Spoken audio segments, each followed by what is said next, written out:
The world of JavaScript frameworks is a fast-moving one, and developments are happening frequently. Developers need to deal with new libraries, new specifications, syntax changes, and every now and then a new framework pops up, which claims to be the holy grail of app design.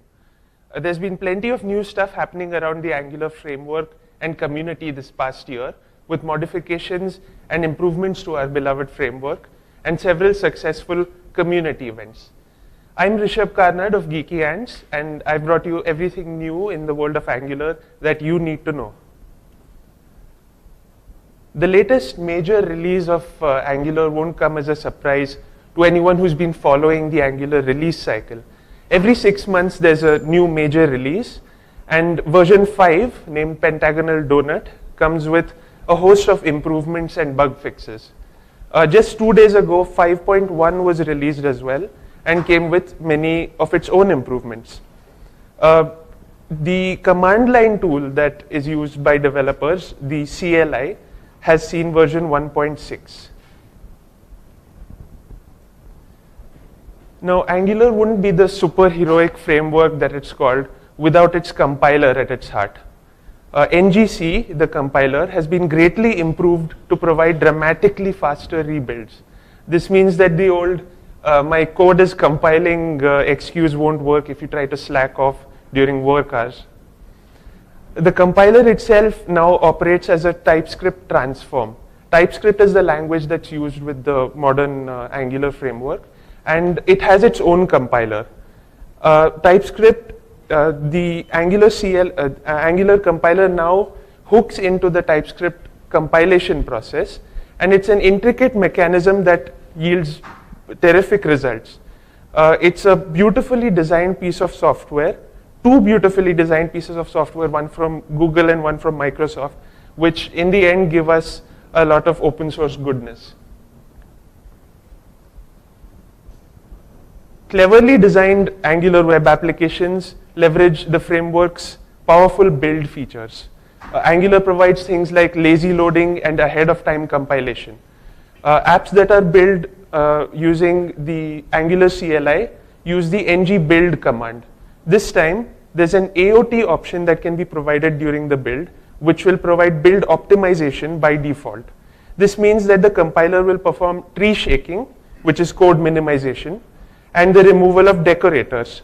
The result is smaller bundles of code and increased app boot speed, meaning a better user experience, which is what we want. Needless to say, HTTP plays a pretty huge role in web apps, and Angular now comes with a brand new HTTP client module, part of the Angular common package. And it's a replacement for the now deprecated Angular HTTP module. The new module provides a similar interface to the previous one, but with better results, and you no longer have to map your response objects into JSON because the module does it for you. Be warned though, because the old module will be replaced completely. It will be removed from Angular 6, which gives you around 6 months to completely upgrade your app to the new module. Now, probably the trickiest thing that any developer has to deal with is creating an app that a global audience can use. There are hundreds of languages, literally, and each has its own unique grammar, representation for numbers and currencies, and unusual characters, as well as date formats. One of the first tasks that I myself had to deal with on my first project was completing a translation implementation in a web app. It was a task that I was at first excited about, but quickly found that was not enjoyable at all. The Angular developers are perhaps better off than other framework users because it comes with its own internationalization implementation. This time, it no longer relies on browser APIs, so you won't have to use polyfills if you plan to support Safari or, for some reason, Internet Explorer. Pipes and dates, pipes for dates, numbers, and currencies are the way that translations are applied in Angular 2 onwards, and it provides a declarative means for applying these translations. They've been internally updated as well. Okay, here's a challenge. think back and recall a web app that you made which didn't involve forms. It's pretty difficult, right? Forms are pretty much everywhere and they're part of every web app. So forms in Angular are very flexible and can be implemented in two major ways. One is using template forms and the other called reactive forms, which leverage powerful data binding techniques provided by Angular.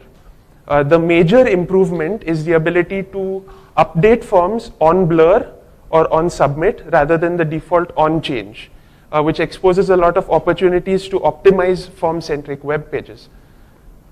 So this is how you'd apply something like that to a web app. It's pretty simple. You just have to add one line to your form. In the case of template-driven forms, it's ng model options, and you say update on blur. And with reactive forms, you just make a small change to the options object, giving an update on option. And there's a bunch of other new features in Angular 5 and 5.1, including universal state transfer API for server-side rendering, an export as option, which allows you to give components multiple names, new router lifecycle events, and the list just goes on. Now there comes a time when you need to upgrade your app as soon as the new version comes out.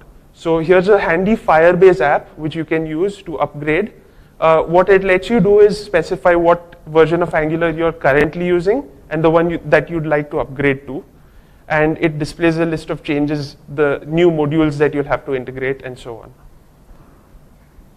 Now, reactive programming plays a huge role in the workflow of web engineers, because it's a powerful way to approach things.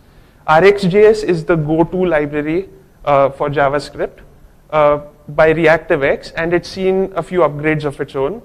Now modules from RxJS can be imported as ES modules, and letterable operators are a new way to allow RxJS modules to be imported.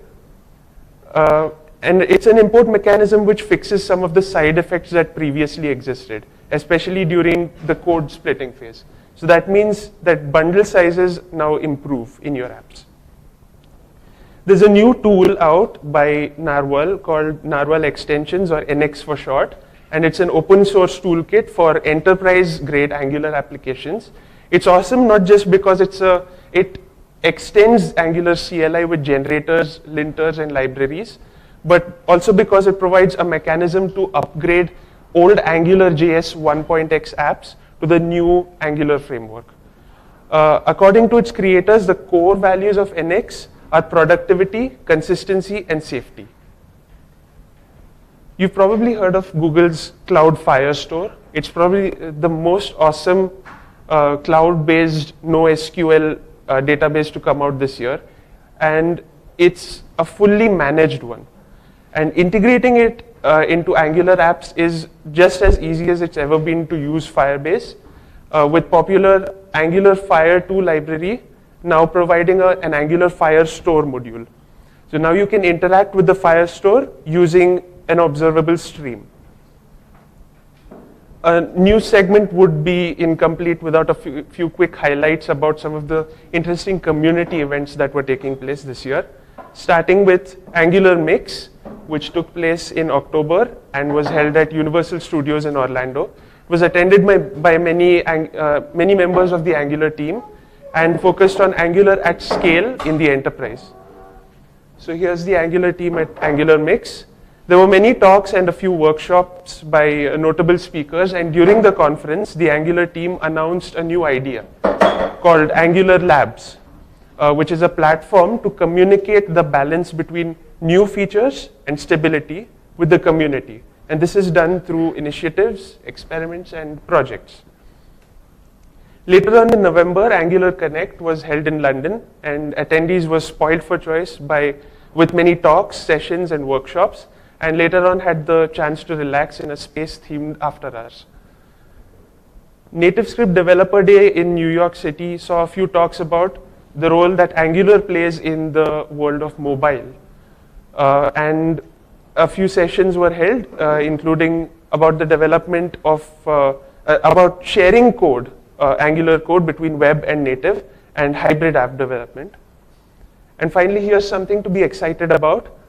Next year, at the beginning of next year, NG Atlanta will be held, and it will focus on diversity, inclusion, and Angular. 70% of the speakers will be women and will also feature the famous physicist and author Michio Kaku as a special speaker. So with that, we come to the end of this segment. I'm confident you'll enjoy what we have in store for you for the rest of the day. So thank you.